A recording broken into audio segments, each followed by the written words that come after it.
बिल्कुल देवेंद्र, अब खबरों का सिलसिला इंडिया टीवी पर पिनाज में आगे बढ़ा रही हूं और लगातार अपने दर्शकों को हम बता रहे हैं सबसे बड़ी और सबसे अहम खबर के बारे में जानकारी सबसे पहले आप इंडिया टीवी पर हासिल कर सकते हैं। शुवेंदु अधिकारी का सीएम बनना तय है, औपचारिक ऐलान का सिर्फ इंतजार है। कोलकाता में बीजेपी विधायक दल की अहम बैठक शुरू होने वाली है। इस मीटिंग के लिए केंद्रीय पर्यवेक्षक के तौर पर खुद गृह मंत्री अमित शाह मौजूद हैं। शुवेंदु अधिकारी और सभी बीजेपी विधायक भी वहां पर एक एक कर उनका पहुंचने का सिलसिला शुरू हो चुका है। बैठक में बंगाल के मुख्यमंत्री के तौर पर शुवेंदु अधिकारी के नाम पर औपचारिक तौर पर मोहर लगना बाकी है, क्योंकि इंडिया टीवी के रिपोर्टर्स ने जब तमाम लोगों से बातचीत की तो सभी ने कहा कि भाई मौजूदा सिटिंग सीएम को दो बार हराने वाले शुवेंदु के अलावा पसंद कौन हो सकती है। ये बात निशित प्रामाणिक ने भी कही, ये बात वहां तमाम दूसरे नेताओं ने भी कही। सभी लोग इस सुर में कह रहे हैं कि भाई जीत के अगर आर्किटेक्ट वहां पर शुवेंदु अधिकारी थे, बीजेपी का चेहरा शुवेंदु अधिकारी थे, तो शुवेंदु अधिकारी के नाम पर ही मोहर लगेगी। हालांकि बीच में कुछ लोगों ने कुछ और नामों की भी बात कही, लेकिन सब कुछ क्लियर है, पिक्चर बिल्कुल क्लियर कट और ज्यादा जिसे कहते हैं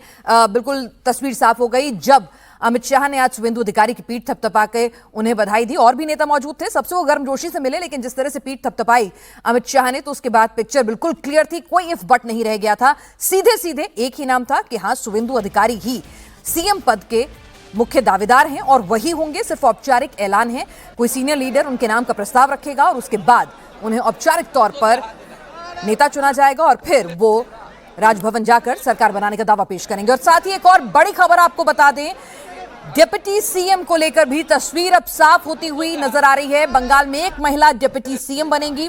रूपा गांगुली इस वक्त डिप्टी सीएम की रेस में आगे चल रही हैं। बीजेपी का पुराना चेहरा है और जिस तरह से भद्रलोक में उनकी एक अलग पहचान है, राज्यसभा सांसद रह चुकी हैं, तो उनका चेहरा पहले अंग्रिमित्रा पॉल की बात की जा रही थी, लेकिन अभी फिलहाल जो खबरें हमारे पास आ रही हैं उसके मुताबिक यहां पर सीएम पद की रेस में तो सीधे एक ही नाम है, क्लियर है कि वो शुवेंदु अधिकारी हैं, उसमें कोई और दूसरा उनके आजू बाजू भी नहीं है। लेकिन साथ ही साथ हम बात कर लें डिप्टी सीएम की बात करें तो उसके अंदर अभी जो नाम सबसे ज्यादा रेस में आगे चल रहा है, एक महिला डिप्टी सीएम होगी, उसमें रूपा गांगुली होंगी और शंकर घोष डिप्टी सीएम बन सकते हैं। तो यहां पर तस्वीर अब धीरे धीरे साफ होती हुई नजर आ रही है। पवन नारा हमारे साथ इस वक्त कोलकाता से मौजूद हैं, जहां पर विधायक दल की बैठक इस वक्त शुरू होने वाली है।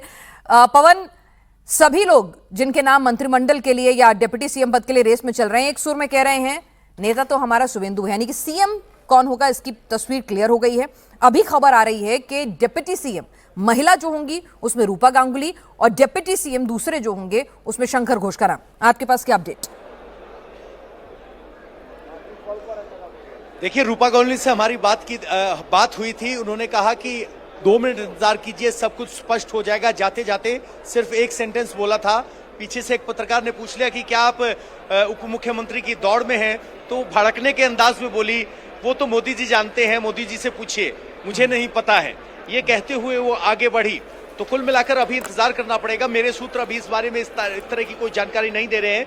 जैसे ही कंफर्म होगा आपको बता दें। अब से लगभग कुछ क्षण बाद ये बैठक शुरू हो जानी चाहिए, चाहे वो बंगाल के प्रभारी हो, सह प्रभारी हो, विधायक हो, शुवेंदु अधिकारी हो, दिलीप घोष हो, सब यहाँ पहुंच चुके हैं और अब अमित शाह का इंतजार हो रहा है। और जैसे ही अमित शाह पहुंचेंगे उसके बाद विधिवत तौर पर विधायक दल की बैठक की शुरुआत होगी।